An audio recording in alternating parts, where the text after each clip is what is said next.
Let me tell you something that might sting a little. That cat sitting on your favorite chair right now, looking at you with those half-closed eyes, it isn't admiring you, it's evaluating you.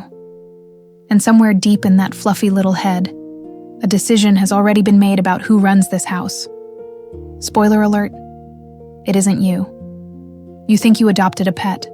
The truth is far stranger, and by the end of this, you'll never look at your cat the same way again. Now, I want you to do something for me. Look around your home. Really look. Count the soft blankets in places you never sit. Count the toys scattered like tiny offerings on the floor. Count how many times today you got up. Mid-show, mid-meal, mid-thought. Because a small furry creature simply wanted you to. If you're being honest, the number is higher than you'd like to admit. And that, my friend, is exactly where this story begins to get interesting. Here's the thing nobody warns you about when you bring a cat home. You imagine yourself as the provider, the caretaker, the gentle hand that feeds. But cats don't see hierarchy the way dogs do. A dog looks up at you like a leader. A cat looks at you like staff. Polite, useful staff? Sure. But staff nonetheless. And the most fascinating part? They've spent thousands of years perfecting the art of getting exactly what they want from us. I know what some of you are thinking right now. Not my cat. My cat just loves me. And maybe that's true. Maybe it is love. But love and strategy aren't always strangers.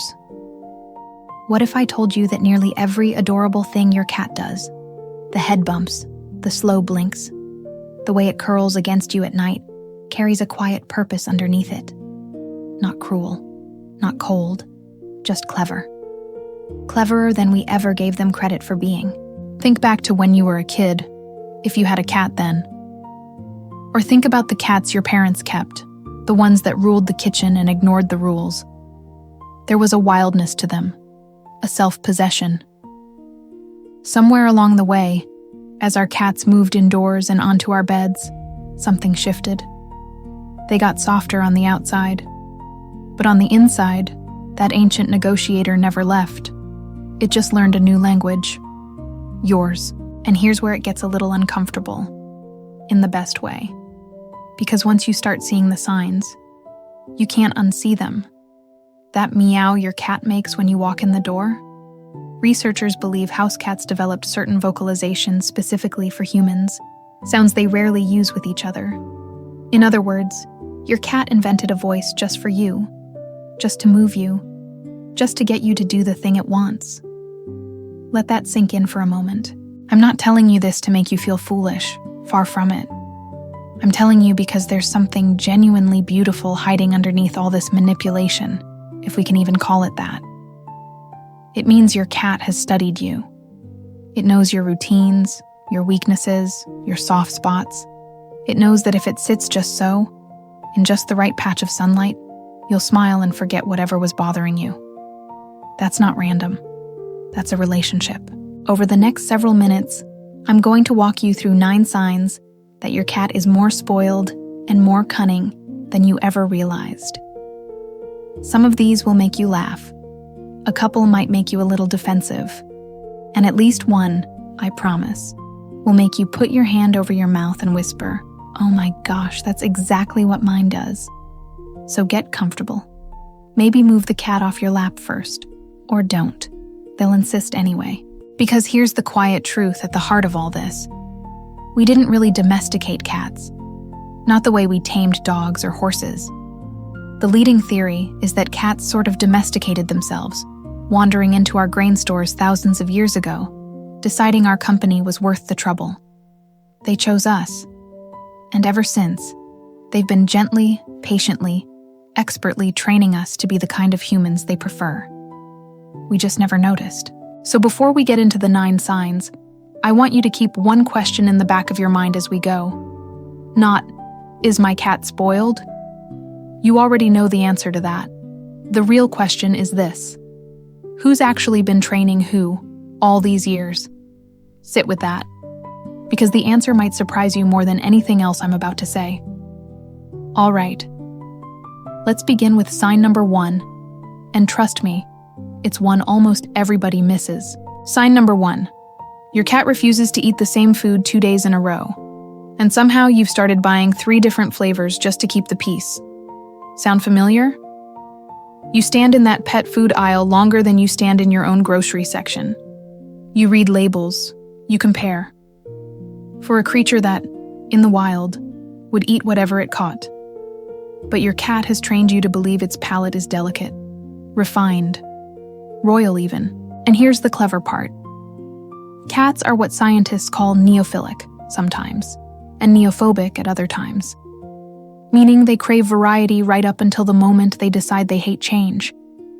Your cat will turn its nose up at the food it loved last week, stare at the bowl, then stare at you, as if you've personally insulted its ancestors. So what do? You cave. You open a new can. And just like that, the lesson is reinforced. Again, I had a viewer write to me once. A retired school teacher, sharp as a tack, ran a classroom of 30 kids for years without blinking. And she confessed that her cat, a little gray tabby named Walter, had her hand feeding him pieces of rotisserie chicken because he'd gone off his regular dinner. This woman commanded respect from teenagers, and Walter had her on her knees by the fridge. We laughed about it, but she wasn't really joking. That's the thing about food and cats. It was never just about hunger. In the wild, a cat eats small meals, 10, 15 times a day. So when yours acts unimpressed by a full bowl, it isn't always pickiness. Sometimes it's instinct. But the spoiled part, the manipulative part, is how quickly they learn that hesitation gets them an upgrade. Wait long enough, look sad enough, and the human produces something better. Every single time. Now let's move to sign number 2. And this one lives in your bedroom. Your cat has claimed a specific spot on your bed. Not just any spot. The warm one. The one with the best view of the door. Often, suspiciously, the one closest to your pillow. And if you roll over in the night and disturb the arrangement, you get a heavy sigh, a pointed reposition, maybe a paw on your face at 4 a.m, as if to remind you whose bed it really is. Think about that for a second. You pay the mortgage, you bought the mattress, and yet you've trained yourself to sleep curled at the edge, contorted like a question mark, because moving would mean disturbing 9 pounds of sleeping fur. I've heard people say they pulled a muscle holding a position all night. For a cat, who, by the way, has the entire house and chooses deliberately the exact center of where you need to be. There's real biology underneath this one, though, and it's actually rather sweet. Cats seek warmth because their ideal body temperature runs higher than ours. They're drawn to heat the way we're drawn to a fireplace on a cold night. And you, my friend, are a furnace that pays the bills. So when your cat presses against you in the dark, part of it is comfort, yes. But part of it is pure, practical, calculated real estate management. And here's where the spoiling reveals itself. Because you don't just allow it. You arrange your life around it. You buy heated beds they ignore. You leave a lamp on so their favorite chair stays warm. One woman told me she keeps her thermostat 2 degrees higher all winter, costing real money because her cat seemed chilly. The cat never asked, not in words. It didn't have to. It simply existed, looking slightly inconvenienced, and she responded. Let's talk about sign number 3. And this one might be the most universal of all. The door. Specifically, your cat's relationship with any door that happens to be closed. It doesn't matter if the room is empty. It doesn't matter if your cat has zero interest in what's inside. The moment a door shuts, that closed door becomes the single most important object in the entire universe, and your cat will not rest until it is opened. So you get up. Maybe you're warm under a blanket. Maybe you just sat down. Maybe it's the middle of the night. Doesn't matter. The scratching starts, that slow, deliberate, maddening scratch. And you know it won't stop. So you open the door. The cat walks in, looks around, decides it's boring, and walks right back out. You've been played beautifully, and the worst part is you'll do it again tomorrow, and you know it. Why do they do this? Some experts believe it's about territory, A cat needs to know every corner of its domain is accessible. A closed door is a gap in the map, an unknown, and cats despise unknowns inside their own kingdom. But there's something else at play too. They've learned that scratching produces a result. You, appearing, solving the problem. To a cat, you're less a roommate and more a very reliable, slightly slow door-opening service. And we accept this role so completely we don't even question it. We install cat doors. We prop doors open with little wedges. We rearrange our sense of privacy entirely, because heaven forbid a cat be on the wrong side of a barrier for 90 seconds. My own brother, a grown man, a contractor who builds houses for a living, removed an interior door from its hinges, permanently, because his cat preferred it that way. He still defends the decision. That brings us to sign number 4, and this is where the manipulation gets almost artistic. The slow blink. You've seen it. Your cat looks at you across the room, and then, ever so slowly, closes its eyes and opens them again. And your heart just melts, doesn't it? You've probably read that it means, I love you. And it might. But let's look a little closer at what's really happening in that small, devastating moment. Researchers have actually studied this, and the slow blink does seem to signal trust and contentment in cats. When you slow blink back, cats are more likely to approach you. So far, so heartwarming. But think about the power of it. With nothing more than a gentle closing of the eyes, your cat can reset the entire emotional temperature of a room. You were annoyed about the shredded couch. One slow blink and all is forgiven. That's not affection alone. That's leverage, and we fall for it every time, because we want to. That's the part we don't like to admit. Deep down, we crave that approval from a creature that doesn't have to give it. A dog loves everyone, but a cat's affection feels earned, conditional, rare. So when your cat chooses you, slow blinks at you, curls up against you, it lands differently. It feels like winning something. And your cat, somewhere in that quiet head, understands the value of being hard to win. Sign number 5. Let's talk about the countertop, or the dining table, or that one shelf your cat absolutely is not allowed on, and visits anyway, daily, while making direct eye contact with you. This one drives people up the wall, and it should, because it's perhaps the clearest evidence of all that your cat does not actually recognize your authority. It hears the word no. It understands the word no. And it has decided the word no does not apply to royalty. Here's what's really going on up there. Cats are vertical creatures by nature. In the wild, height means safety, a vantage point, a place to survey the territory and spot threats.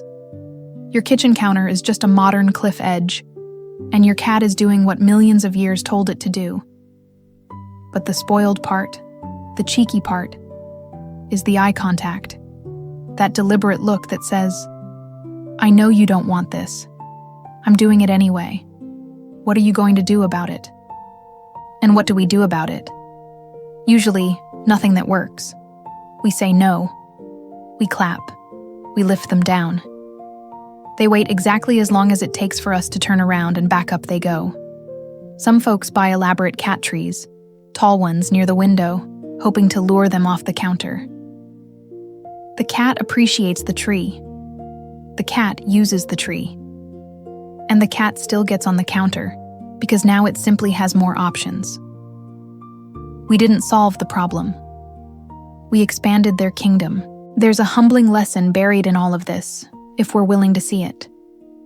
For most of our lives, we operate under the assumption that we're in charge of our homes.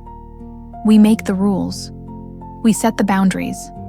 And then a small animal with no job, no rent, and no respect for our schedule moves in and quietly demonstrates how flexible all those rules really were.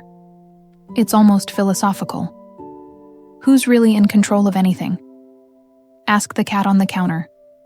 Sign number 6 is one I think a lot of you will recognize, especially those of you who live alone or whose kids have grown and moved out.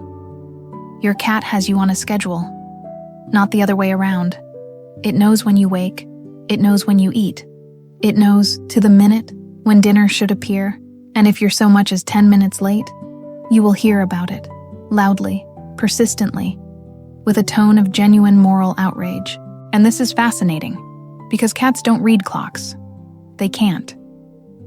But they have an internal rhythm, a sense of time tied to light, to your movements, to the small repeating patterns of your day. Over months and years, your cat has memorized you. It knows the sound of your alarm, the creak of your chair, the particular way you set down your coffee mug before you reach for the can opener. You are a routine to be managed, and it manages you well. I find this part oddly touching, to be honest. Because somewhere in that demanding, scheduled little tyrant is a creature that has made you the center of its entire world. Its whole day orbits around you. When you leave, time stops for it. When you return, the clock starts again. So yes, it's manipulation. But it's the manipulation of something that has, in its own strange way, organized its entire existence around the rhythm of your presence. Still, let's not romanticize too quickly, because that morning yowl at 5 a.m. is not poetry. That is a demand, and the spoiling shows in how thoroughly we comply. We set automatic feeders and then feel guilty and feed them anyway. We get up earlier than we'd like. One gentleman told me he hasn't slept past 6 in 11 years.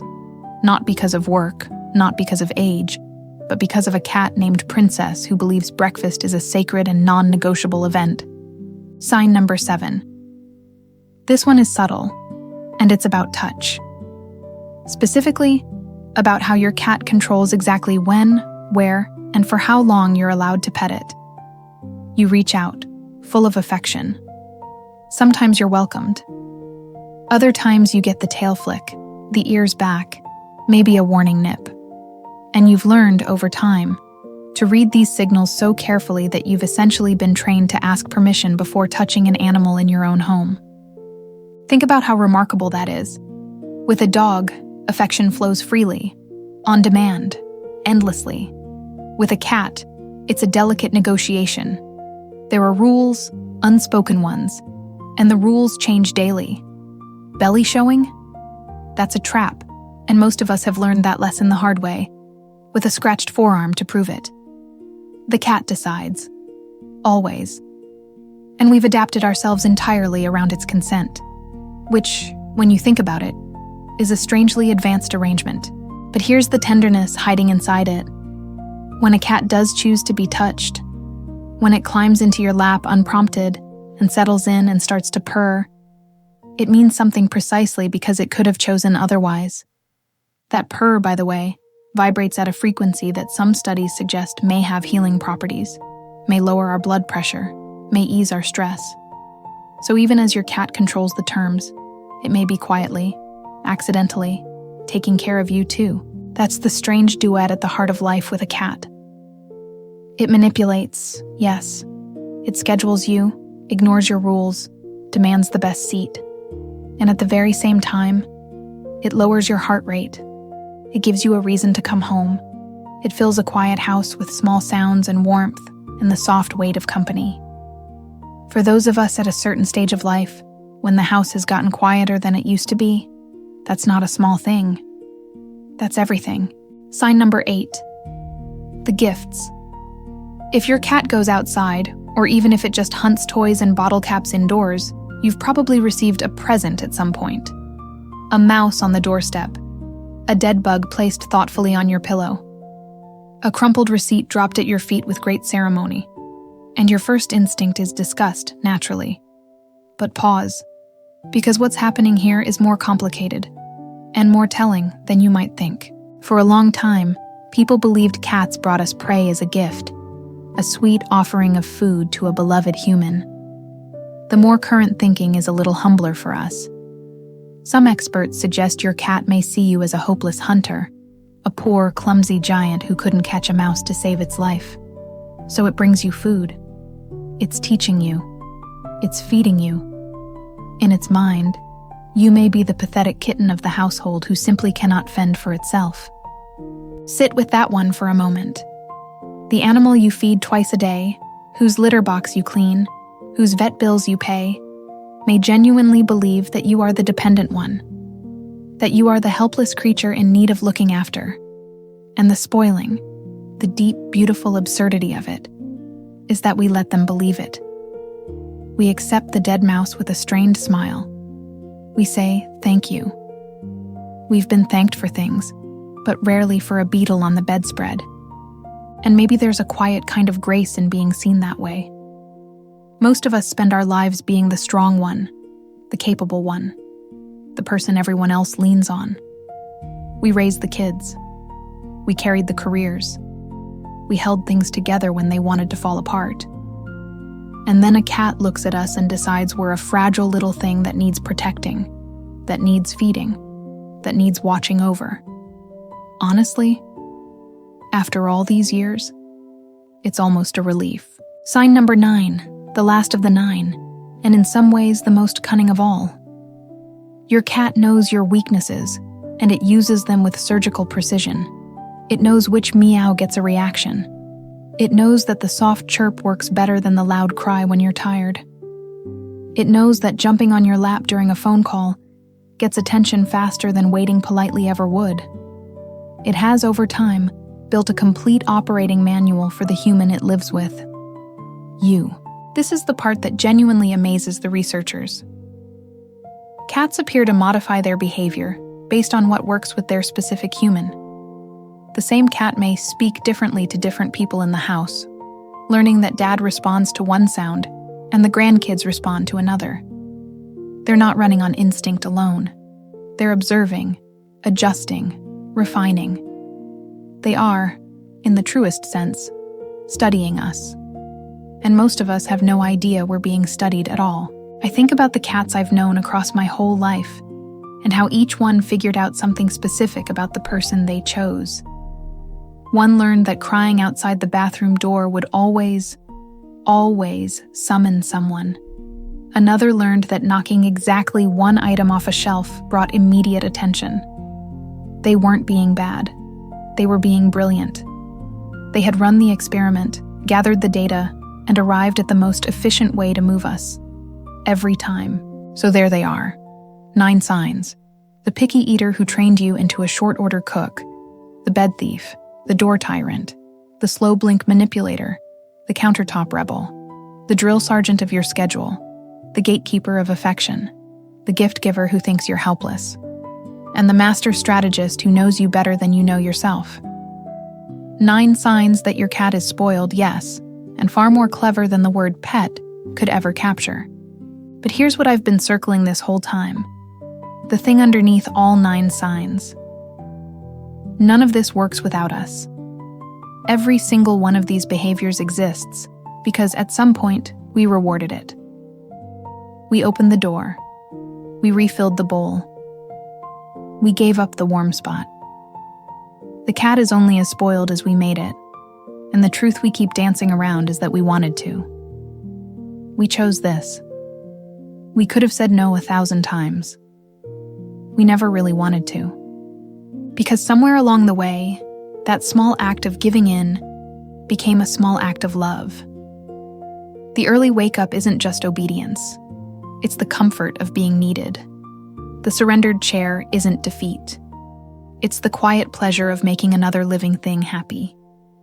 We tell ourselves the cat trained us, and it did. But we were such willing students. We leaned into the lessons. We held out our hands and asked to be taught how to spoil something completely. And if you've spent any real time around cats, you start to suspect they know this about us. They know we need to give as much as they need to receive. There's a partnership in it, lopsided and ridiculous and tender. They pretend to rule. We pretend to resent it. And underneath the whole performance, both sides know exactly what's going on, and both sides have decided it's a fair trade. Warmth for warmth, company for company, presence for presence. I want to pause here for just a moment, because if you've stayed with me this far, into the final stretch of this video, that tells me you're someone who really loves these strange little creatures. So I want to invite you sincerely to subscribe to our channel and spend a little time with us each day. We make these videos for people exactly like you, the ones who get it, the ones whose cats have quietly taken over the whole house and the whole heart. And I mean that. The folks who watch all the way to the end, who nod along and whisper, "That's my cat exactly." You're the reason any of this is worth making. There's a whole community of us out here, grown adults thoroughly outwitted by animals that weigh less than a bag of groceries, and there's real comfort in knowing you're not alone in it. All right, now let me get us back to it, because there's one last layer to all this I haven't shown you yet. Because here's the question that's been sitting underneath this entire video, the one I promised you at the very beginning. Who's really been training who? And the honest answer, the one that takes a little courage to admit, is that it was never really a competition. It was a conversation. A long, wordless, decades-old conversation between two very different species who somehow, against all odds, figured out how to live inside the same four walls and love it. Think about how unlikely that is. A small predator, wired by millions of years of evolution to hunt alone, to trust nothing, to need no one, somehow ends up curled on the chest of a human, purring in the dark. That cat could have stayed wild. Its ancestors did, for ages. But somewhere back in time, one of them looked at a human and made a choice. Not to be tamed, to be companions. On its own terms, yes. But companions all the same. And we made a choice too. Every time we opened that door, refilled that bowl, gave up that warm spot on the bed, we were choosing it. Choosing the small inconvenience. Choosing the early mornings.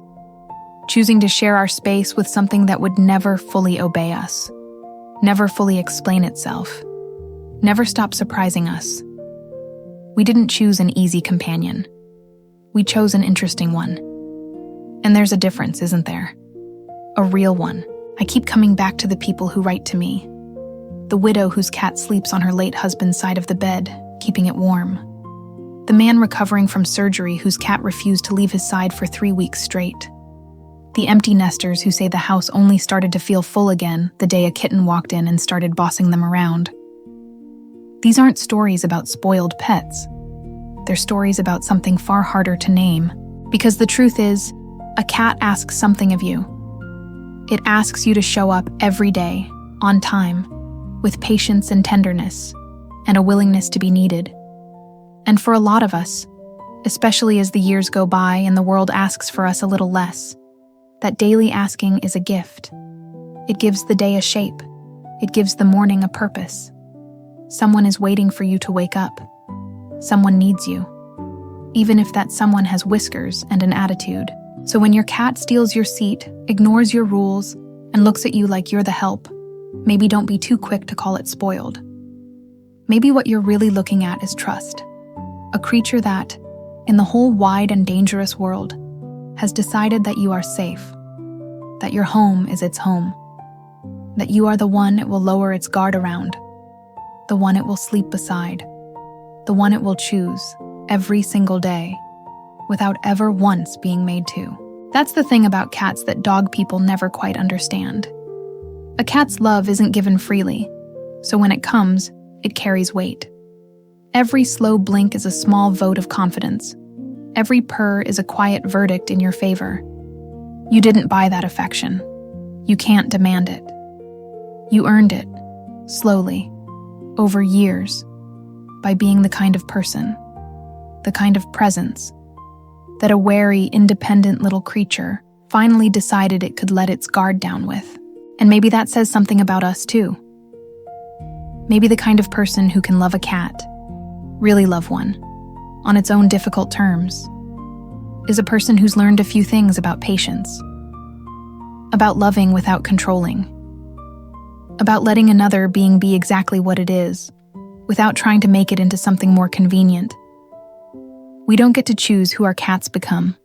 We only get to choose to stay, to keep showing up, to keep opening the door. I've had cats my whole life, and I'll tell you the part nobody warns you about. It's not the spoiling that gets you. It's the way they fold themselves into your days so completely that, years later, you can't picture the house without them in it.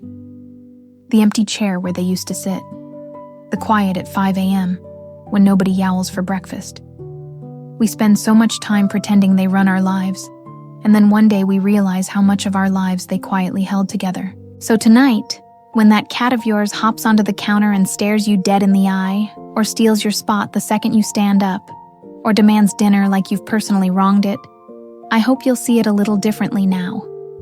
Not as a tiny tyrant, not even as a manipulator, though it surely is one, but as a small, clever, willful creature that out of every human on this earth chose to make its whole world out of you. That's not a small thing at all. Let me leave you with one more thought, because I think it's the one that matters most. We talk about spoiling our cats like it's something we did to them. But love, the real kind, always looks a little like spoiling from the outside. Giving more than you have to. Putting another's comfort before your own. Bending your routine, your bed, your whole quiet life around a creature that will never say thank you in words. That's not weakness. That's the shape love takes, and the cats know. I'm convinced of it.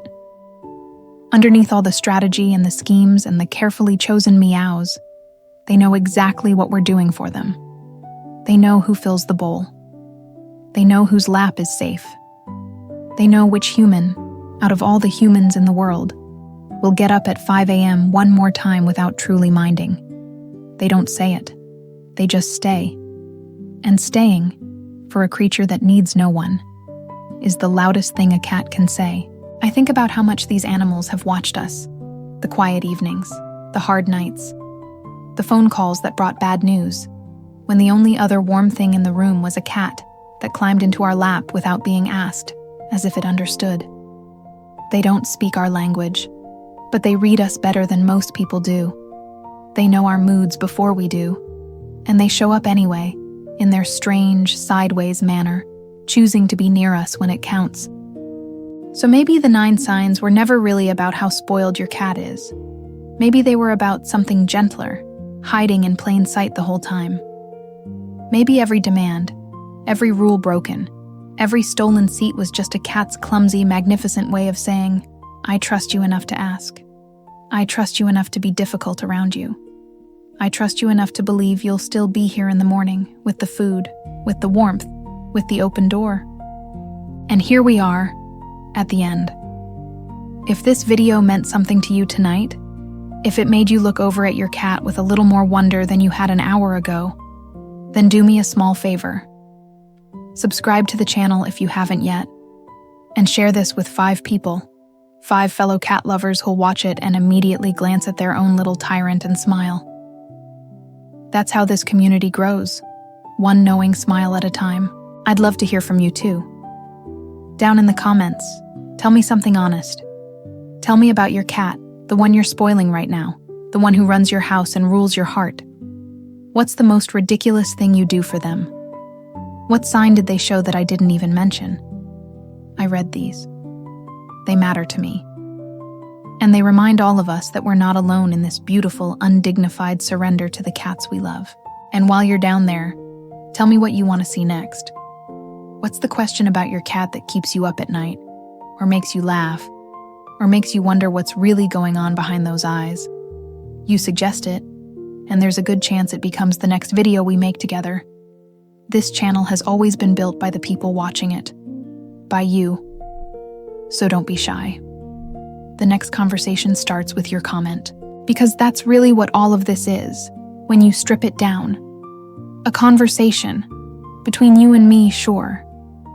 But more than that, between you and that small, stubborn, impossible creature asleep somewhere in your home right now, completely certain that it owns the place.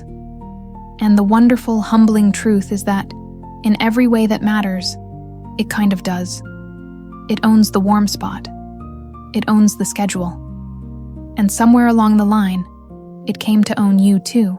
I don't think any of us would trade it. Not the early mornings, not the shredded couch, not the dead bug on the pillow, not the 100 small surrenders that make up a life shared with a cat.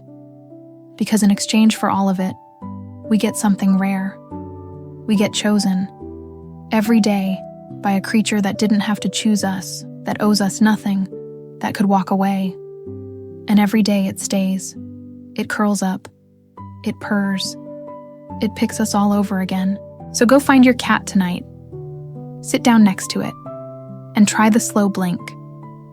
Close your eyes, slow and soft, and open them again. Watch what happens. Maybe nothing. Maybe a flick of the tail and a look that says you're being ridiculous. Or maybe, just maybe, that cat will look back at you and slowly, deliberately, blink right back. And in that silent moment, you'll understand everything I've been trying to tell you. No words needed. None at all. Because that single blink, exchanged in the quiet of your living room, says more than 9 signs ever could. It says, I see you. I trust you.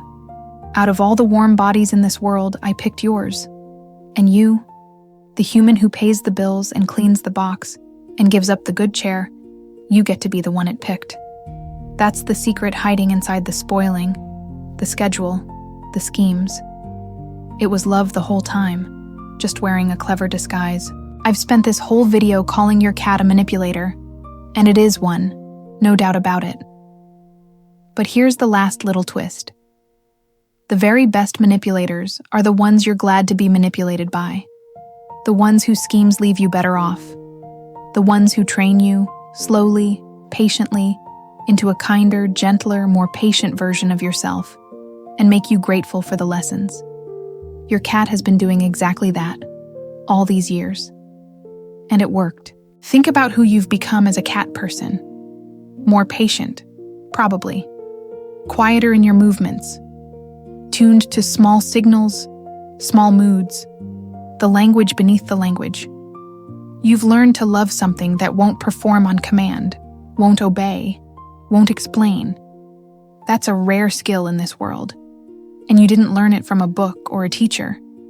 You learned it from a small animal that demanded you meet it exactly where it was, and never anywhere else. So, the next time someone tells you your cat is spoiled, you can just smile. Because you'll know the fuller truth now. You'll know that what looks like spoiling is really a long, patient exchange between two creatures who found each other across an impossible gap and decided to stay.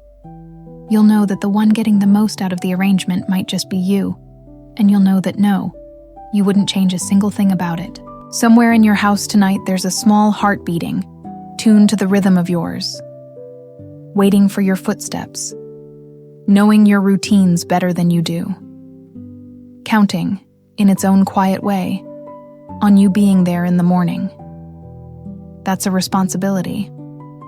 But it's also a kind of grace, the kind that gets harder to find as the years go on. Something needs you. Something chose you. And it will be there, warm and certain, when you open your eyes tomorrow. We started this video with a question that maybe stung a little. Is your cat more spoiled than you think? And by now I hope you see that the answer was never the point. Yes, it's spoiled. Yes, it manipulates you. Yes, it thinks it owns the place. But underneath all of that, woven through every sign we talked about, was something we don't say out loud nearly enough. That a life shared with one of these creatures is a richer, warmer, fuller life. Full stop. So spoil your cat. Go ahead. Give up the chair. Open the door at midnight. Buy the third flavor of food it'll probably reject anyway. Do it knowing exactly what you're doing, and do it gladly. Because one day, and none of us like to think about it, the house will be quiet again, and you will not remember the inconvenience. You'll remember the weight of a small warm body against you in the dark, and how much it meant to be chosen by it. That's the part the cat understood all along, I think. That time is short, and warmth is rare, and the smartest thing any creature can do is find someone safe and stay close to them while it can. Your cat figured that out long ago, without a single word. It just curled up against you and decided this was where it belonged. Maybe, in all its scheming and spoiling, it's been quietly teaching you to do the very same thing. To stay close. To choose warmth. If this found you tonight in a quiet house, or beside a sleeping cat, or just in a moment when you needed reminding what these small companions really mean to us, then I'm glad. Truly. Subscribe and stay with us. Share this with 5 people who'll understand it the way you do. Leave a comment and tell me about your cat, and tell me what you want us to explore next. This whole channel only exists because of the people who keep choosing to watch. People like you. And now, go on. Your cat is probably watching you read this, wondering why you haven't gotten up yet. Wondering when the next meal is. Wondering, in its small, certain way, when you'll come sit down and be near it again. So close the screen. Go find that warm little tyrant. Sit down beside it and let it win. One more time. It always knew it would. It always knew you'd choose it. And quietly, gladly, against all your better judgment, you always will.